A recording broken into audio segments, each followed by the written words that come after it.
It's Dr. Amanda with Straightsmile Solutions, straightsmilesolutions.com, and I wanted to talk to you a little bit about the benefits of cloud storage of study models for orthodontic final records for no matter what kind of orthodontics you're doing. And this is something that I would say most, if not all, orthodontists are doing, but I'm finding out that most, if not all, general dentists and pediatric dentists who do ortho are not doing it.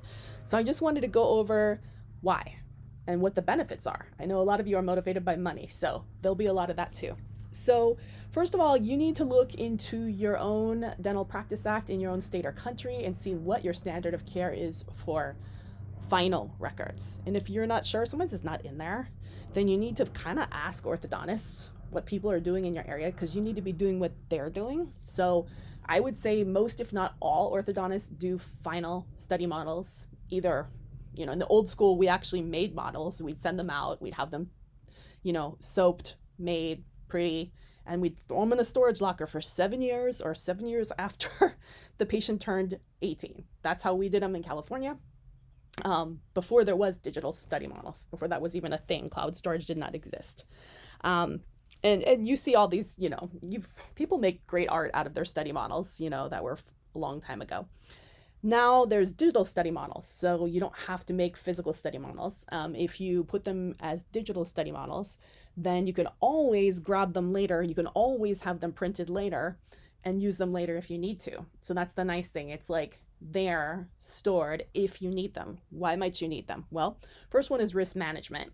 Anytime there's ever a complaint, be it to the dental board, to an insurance company, if you don't have those study models, especially if it's pretty much standard of care in your state, you got a problem. So that's part of the reason why you do it. But also you can use it for so many other things. So let's talk about those other things. And I'm not even going to get into standard of care. The other things are, little Billy got his braces off, say, his senior year and he went off to college and I've used this example, he's in Michigan and he lost his retainers, oh no, what are we going to do? Well, if you stored those, even if they had braces, if you stored those digital study models after he had his braces off, okay, and a lot of people take them with the braces on and then they have it virtually removed, but you need to take another one after the braces are off. Or after, if you've had a liner case, after you finish the aligner case and maybe after you put on the bonded retainer, maybe you're going to make an Essex over it. If you have that study model after, then, or even before, the cool thing is if there was just a little bit of relapse, if you just print those models in the final position that you stored, or you can just export that to any white label company and have them make an Essex retainer in the final position, often the teeth are just going to move back to where they were. It's a little sore. It depends on how crazy and how wonky they are. It's got to be pretty minimal, but it's certainly worth a try. And there's plenty of parents, and that wouldn't be something that, you could do a virtual exam and pretty much tell if that's going to possibly work. I certainly give no guarantees on this, like ever. This is one of these no guarantee situations. Try wearing it full time for 2 to 3 months. Let's just see what we get. It might be enough. And then, that could just be a retainer. Obviously, you're going to want to have a few backup retainers.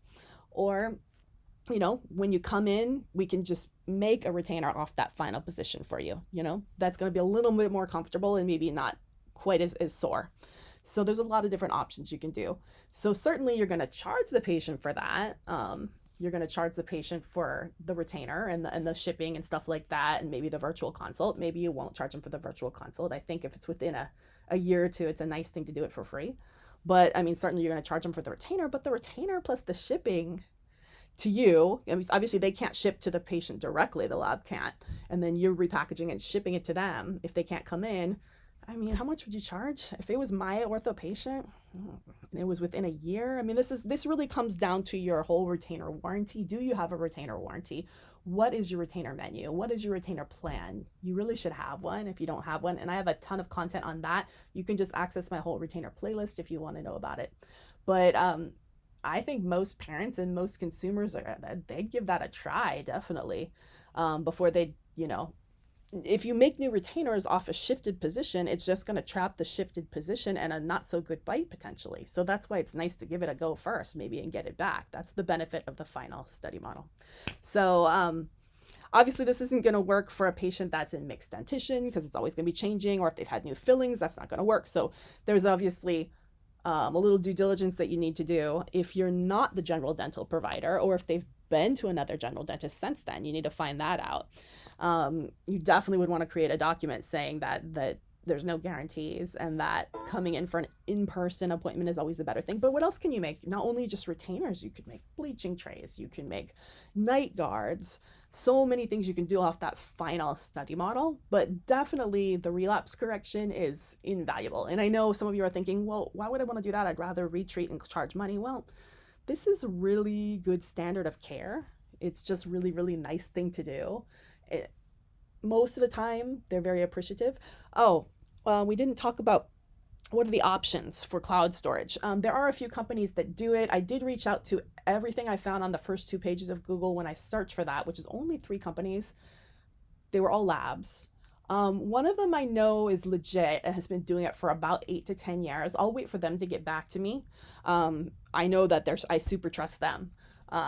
So if they get back to me with their information, their pricing, how it works. Before, this one company only worked with orthodontists. So I just wanted to see if they even do GPs now, before I say their name, and send them a bunch of business inadvertently. But, you know, I think that this could be something that any lab could get into. Definitely. I mean, or you guys can purchase cloud space as well. You don't have to do it with a lab, but you got to keep in mind that your cloud has to be HIPAA compliant. You can't just be throwing this into Google Drive, which I know a lot of you are doing, for STLs, which are huge files. You need to make sure you're doing it right. That's a huge problem. So some things are HIPAA compliant, some aren't. And they're going to be massive files, and there's going to be a lot of patients. So it has to be very, very, very much HIPAA compliant. So, I mean, I kind of like the idea of just using this online library that's going to organize it, sort it, make it easy to grab, and or export it as needed. Obviously, you want to know what the fees are. And then other thing is, I think some of you asked about the iTero and what happens if you're using an iTero. And I haven't gotten that answer from them. I am going to go to the summit and I'm going to ask this fall specifically. My understanding is that as long as you're paying that $350 monthly fee, is that it stays there for at least 7 years after you put it there. That is what I've been told, but it was not officially from anyone at Align Technology.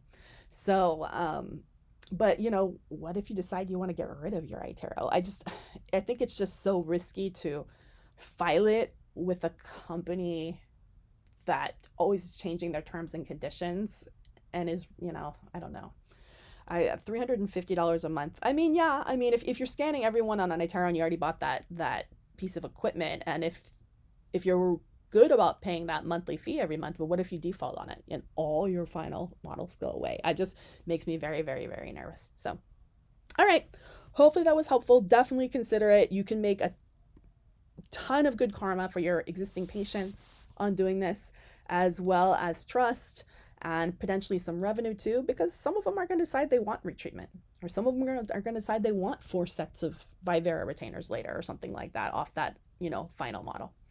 And remember, when you do a Vivera retainer, they give them a Vivera retainer expiration date. So they only hold that model within Invisalign until that expiration date.